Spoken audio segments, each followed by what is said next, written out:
दोस्तों, अब तक तो मैंने आपको सिर्फ ऐसी ही कहानियाँ सुनाई हैं कि सौतेली माँ कितनी बुरी होती है। लेकिन आज मैं आपको एक ऐसी ही सौतेली माँ की कहानी सुनाने जा रहा हूँ, जिसको सुनने के बाद आप भी सिर्फ यही कहोगी कि पांचों उंगलियाँ बराबर नहीं होती। कहानी को कृपया पूरा सुनिएगा। बहुत ही दर्द भरी कहानी है। मेरी शादी जिस व्यक्ति के साथ हुई, उसकी पहली पत्नी, दो बच्चे और दो बेटियां छोड़कर ऊपर वाले को प्यारी हो गई थी। सबसे बड़े बेटे का नाम पारस था और जब मेरी शादी हुई वह 5वीं क्लास में पढ़ रहा था। पारस काफ़ी इंटेलिजेंट था, उसको पढ़ने का बहुत ज़्यादा शौक था। लेकिन मैंने महसूस किया कि यह लड़का कुछ उलझा उलझा सा रहता है। माँ की कमी के अलावा उसको बाप से भी वह मोहब्बत हासिल नहीं हुई थी जिसका वह हकदार था। मैंने सोचा कि इन बच्चों को मुझे माँ का प्यार देना चाहिए, ताकि उनके दिल जो माँ के मरने के बाद मुरझा से गए हैं फिर से खिल जाएं और यह जिंदगी के कामों में खुशी खुशी दिलचस्पी ले सकें। वह कुछ कमजोर सा था और अपनी उम्र से छोटा नजर आता था। सही से देखभाल न होने की वजह से वह बीमार रहता था। उसको पढ़ने लिखने का भी शौक न था, सारा दिन खेल कूद में उलझा रहता था और दोनों लड़कियां घर में बेकार रहती थी। उन्हें उनके माँ बाप ने स्कूल जाने ही नहीं दिया था। रजनी बड़ी और सरिता छोटी थी। शुरू में दोनों ही खींची खींची सी रहती थी, फिर मेरे अच्छे व्यवहार ने उन बच्चों को मुझसे करीब कर दिया। जल्द ही मुझे अंदाजा हो गया कि मेरा पति इतना बुरा आदमी नहीं था। एक बुरी आदत के सिवा कि वह बहुत कंजूस था, उसमें और कोई खराबी ना थी। मगर यह कंजूसी भी किसी सजा से कम न थी, जिसने हम सबको वीरान करके रख दिया। पारस ने मैट्रिक अच्छे नंबरों से पास कर लिया। सभी उसको शाबाशी देने लगे, मगर वह किसी और फिक्र में पड़ा रहता था। चाहता था कि आगे पढ़े लिखे। यकीन था कि पिता उसको और ज़्यादा शिक्षा हासिल करने के लिए रकम आसानी से नहीं देंगे, क्योंकि कॉलेज की पढ़ाई के लिए उसको शहर जाना और हॉस्टल में रहना पड़ता। अब एक ही रास्ता था कि उस होनहार बच्चे की पढ़ाई का खर्च मैं खुद उठाऊं। मुझे मायके से काफ़ी जेवर मिला था, क्योंकि मैं उनकी इकलौती बेटी थी। माँ, दादी, नानी और बुआ जी के सभी खानदानी जेवरात मेरे हिस्से में ही आए थे। सोचा कि उन्हें गिरवी रख दूं तो काफ़ी ज़्यादा रकम मिल जाएगी, जिससे पारस की पढ़ाई के खर्च आसानी से निकल जाएंगे। इसलिए मैंने अपने पति से रुपयों के लिए तकाजा करने की बजाय अपने जेवरात गिरवी रख दिए और रकम हासिल कर ली। अब मुझे कोई फिक्र न रही। मेरे पास काफ़ी ज़्यादा रकम थी, जिससे मैं अपने बेटे की पढ़ाई के खर्च बर्दाश्त कर सकती थी। मैंने पारस को पढ़ने के लिए शहर भेज दिया और उसका दाखिला हॉस्टल में करा दिया। 1 साल का खर्च भी इसी शहर के एक बैंक में उसके अकाउंट में जमा करा दिया, ताकि उसको बार बार रकम मुझसे ना मांगनी पड़े। जब पारस ने पढ़ाई पूरी कर ली तो हमने उसकी शादी कर दी। उसने बहुत जिद की कि मैं अपनी पसंद से शादी करूंगा, मगर मेरे पति ने उसकी शादी अपनी मर्जी से की। पारस शादी के बाद पत्नी को लेकर शहर चला गया और वहीं रहने लगा और हर महीने कुछ रकम हमें जरूर भेज दिया करता था। पारस मुझसे बहुत मोहब्बत करता था और बहू भी अच्छा सलूक रखती थी। लेकिन जब उसको मालूम हुआ कि पारस मुझे कुछ रकम अलहदा से इसलिए देता है कि मैंने अपने जेवर गिरवी रखे हुए हैं, तो बहू को यह बात पसंद न आई और उसने कोशिश की कि पारस को मुझसे दूर कर दे, ताकि वह मुझे रकम देना बंद कर दे। बहू की कोशिशें रंग लाई। बेटा मुझसे नजरें चुराने लगा, यहाँ तक कि उसने मुझसे बातचीत करनी भी छोड़ दी थी और घर के अंदर आना छोड़ दिया। अब वह कभी गांव आता तो घर के अंदर ना आता, बल्कि अपने बाप और भाई को बाहर बुला लेता। वह मुझसे नहीं मिलता था। तब सोचती कि अगर मैं उसकी सगी माँ होती तो क्या वह फिर भी ऐसा ही करता। आखिर मैं सगी माँ बनने में कोई कसर नहीं छोड़ी थी। फिर भी पारस सौतेला बन गया। उन दिनों में पारस से ज्यादा रजनीश की वजह से परेशान थी, जिसके इश्क ने हमें कहीं मुंह दिखाने के काबिल ना छोड़ा था। हर तरफ उसके और वीना के चर्चे थे। मैंने अपने पति से कहा कि अब ये बाज आने वाला नहीं है, तो बदनामी से तो बेहतर है कि उसकी शादी वीना से ही कर दी जाए। खैर, काफी सोच विचार के बाद हम वीना के माँ बाप के घर पहुंचे और हमने उनसे रिश्ता मांगा, लेकिन उन्होंने हमसे पक्के मकान की शर्त रखी। जो शर्त मैंने पूरी की। मैंने अपने भाइयों से कहकर पारस का कमरा पक्का करवा दिया। अब तक तो हालात ठीक थे। मैं सुकून में थी, मगर जैसे ही वीना ने घर में कदम रखा, हम बेसुकून हो गए। वह अच्छे घराने की लड़की ना थी, उस पर उसकी आदतें भी अच्छी ना थी।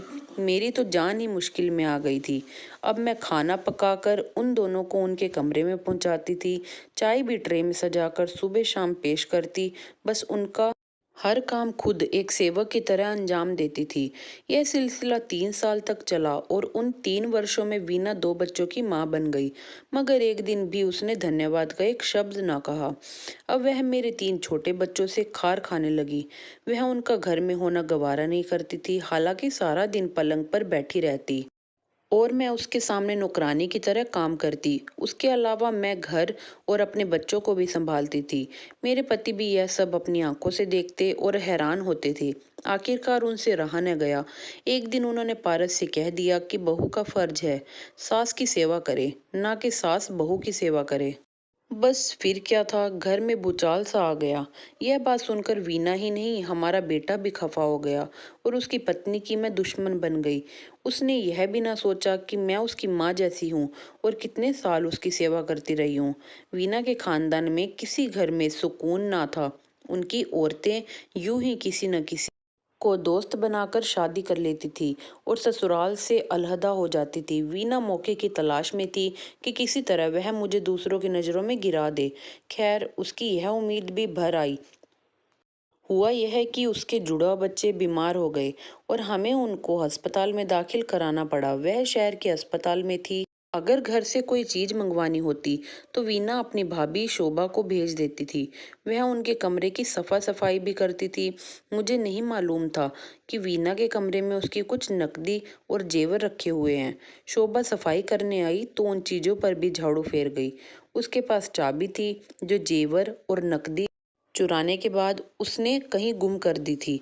अगले दिन पारस रकम लेने आया तो वहां उसको कुछ ना मिला।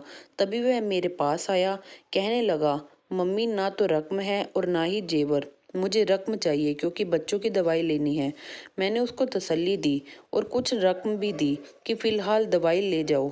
गुमशुदा चीजों की तलाश बाद में कर लेना।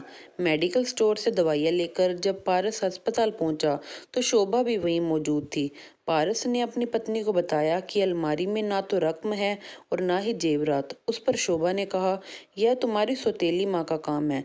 मेरी बहन की बेटी देख रही थी और उसी ने वह चाबी उठाई है जो मैं समझी थी कि गुम हो गई है। शोभा की भांजी भी वहीं बैठी थी।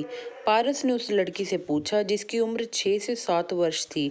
उसको शोभा ने सब सिखा दिया था। इसीलिए लड़की ने भी कहा कि हाँ, आपकी मम्मी ने चाबी उठा ली थी और अलमारी खोलकर जेवर और रकम निकाली है। मैंने अपनी आंखों से देखा था।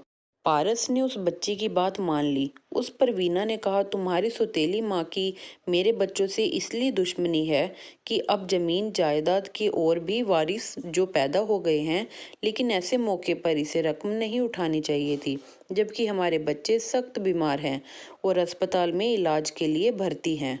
जब 4-5 दिनों बाद बच्चे ठीक हो गए और यह पति पत्नी घर आ गए तो उन्होंने मेरी सख्त बदनामी की। पारस ने भी कहा कि तू औरत नहीं बल्कि डायन है, मेरे बच्चों को जिंदा देखना ही नहीं चाहती। उसके ये शब्द मेरे दिल पर तीर की तरह लगे। मुझे बहुत ज्यादा सदमा पहुंचा। पारस को मैंने अपने बच्चों की तरह पाला था। यह बीमार रहता था। जब मैं आई, मेरी देखभाल ने उसको नई जिंदगी दी। अगर ये जिंदगी ईश्वर की देन है, मगर मेरी देखभाल रंग लाई और यह सेहतमंद हो गया था। और आज भी मैं उसके बच्चों को अपने बच्चों की तरह चाहती थी, मगर आज यह मेरी बेइज्जती कर रहा था। उसने अपनी पत्नी के बहकावे में आकर मेरी सारी कुर्बानियों और मोहब्बत, यहाँ तक कि हर बात को नज़रअंदाज कर दिया था। यह भी ना सोचा कि माँ होकर अगर मैं चोरी कर सकती हूँ तो उसकी पत्नी की भाभी चोरी क्यों नहीं कर सकती। उसने ऐसी औरत को सच्चा समझ लिया जिसने 4-5 दिन उनके कमरे में झाड़ू दी थी और मैंने जो उसकी जिंदगी से सारे कांटे चुनकर फूल बिछाए थे, उसने मुझे विश्वास के लायक और ईमानदार नहीं समझा। क्या इसीलिए कि मैं बदकिस्मती से उसकी सौतेली माँ थी? काश कोई सौतेली माँ का दुख भी समझे। हर औरत जो सौतेली माँ या पत्नी हो बुरी नहीं होती, जैसे कि पांचों उंगलियां कभी भी बराबर नहीं होती। तो दोस्तों ये थी आज की कहानी। उम्मीद करती हूँ आपको आज की कहानी पसंद आई होगी। अगर आपको आज की वीडियो हमारी पसंद आई हो तो हमारी वीडियो को लाइक कीजिएगा। साथ ही साथ अगर आप चैनल पर नए हैं और आपने अभी तक हमारे चैनल को सब्सक्राइब नहीं किया तो हमारे चैनल को जरूर सब्सक्राइब कर लीजिएगा। और साथ ही साथ घंटी के बटन को दबाकर ऑल पर सेट कर लीजिएगा ताकि हमारी आने वाली वीडियोस आपको मिल सके सबसे पहले। तो दोस्तों मिलती हूँ आपसे अपनी अगली वीडियो में। तब तक के लिए धन्यवाद।